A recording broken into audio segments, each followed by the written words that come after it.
Try media, like, share, subscribe, comment, follow on Twitter. We came up in a drought, Corona Mania. 40 Cal and Calico going back and forth. It's getting real heated. It's looking like they gonna battle. Calico jumped out there, called him out his name. 40 Cal pull up to Harlem Hospital. He talking his talk. He got that Harlem. Detroit is like the Midwest Harlem, and Harlem is Harlem. So it's that flair that you're gonna get. Detroit, Harlem, the Bay, that similar flair. So it's kind of the ego matchup. 40 Cal carrying that ghost of Rich Porter. He feeling like he the one. And, Calico feel like he the one, and all of these guys just broke. They faking, they lying.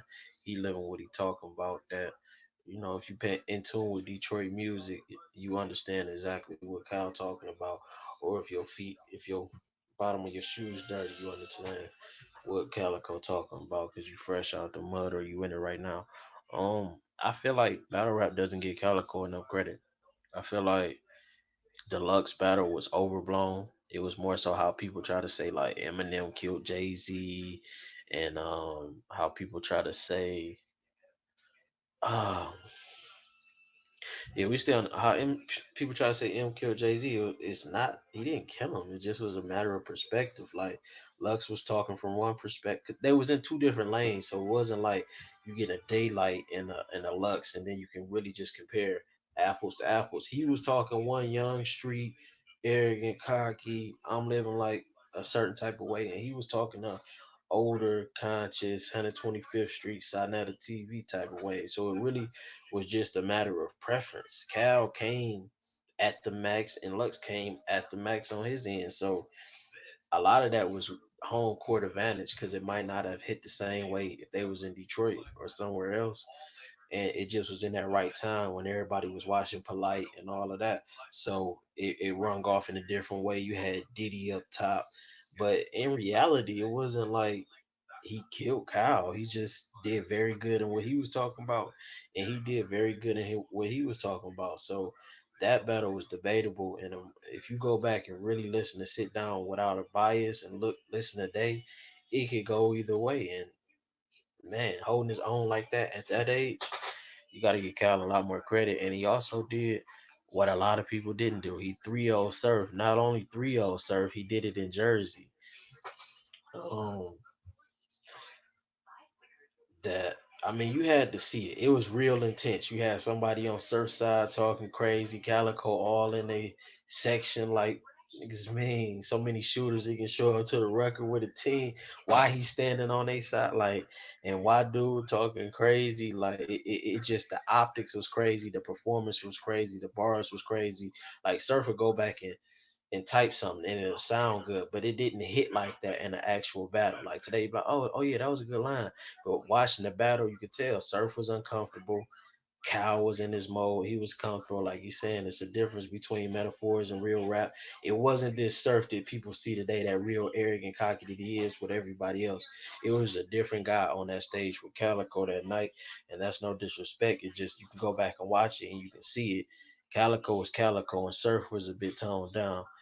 Um, and just far as what they was talking about, it just what Calico was saying was hitting more. So he got that on Surf 3-0. That Lux battle was debatable, and the Tay Rock battle that was a classic battle. I think 40 Cal was trying to say like Calico got killed. I don't see how. I mean you. I guess everything what he was saying was going over a lot of people's head. But I come from a place where buffs and rollies is trophies, 10 bands is the goal. You can get 100 if your mans don't fold. Man, come on, man. I remember my box being stuck in transit. Like Calico was talking. Like it's a difference between metaphors and real rap. I mean, a lot of these fans they like that rappy rap stuff, and a lot of the stuff that Cal talking about. If you wasn't involved, oh, that's what I was gonna say. It's like Calico is like Jay Z, Reasonable Doubt. Like a lot of people could hear certain stuff Biggie was talking about, or hear certain stuff Nas was talking about, and because it was more of a lower level type of thing, they could get it and be like, oh man, no, Nas had like I hear a lot of people say, no, uh, um, What's the album? What's the album? Nas' first album is skipping my head right now, but whatever. They'd be like, "Oh yeah, that's the classic album of that time," and try to act like it's better than Reasonable Doubt, when in reality they just couldn't comprehend what Jay Z was talking about because they've never been in a position of in a plug type position, in a boss type position, so they couldn't understand what he was really saying. And then later on, if you go back and you get in those type of positions, you're like, oh, I see what he was talking about. And a lot of the world just catching up on a lot of stuff Jay was saying throughout his album. So I think it's just most people are your corner dealer and they don't understand the plug talk. And that's what Calico talking. He talking that higher level.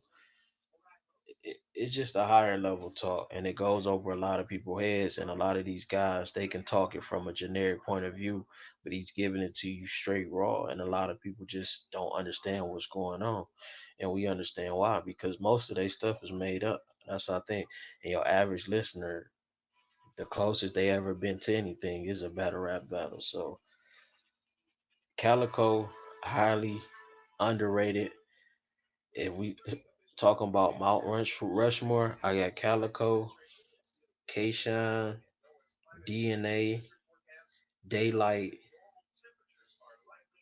Um, and that last one is I had to think about that last one, but how Calico is on everybody's list is crazy. How they try to downplay Calico today is crazy. How they try to act like Lux killed them is crazy.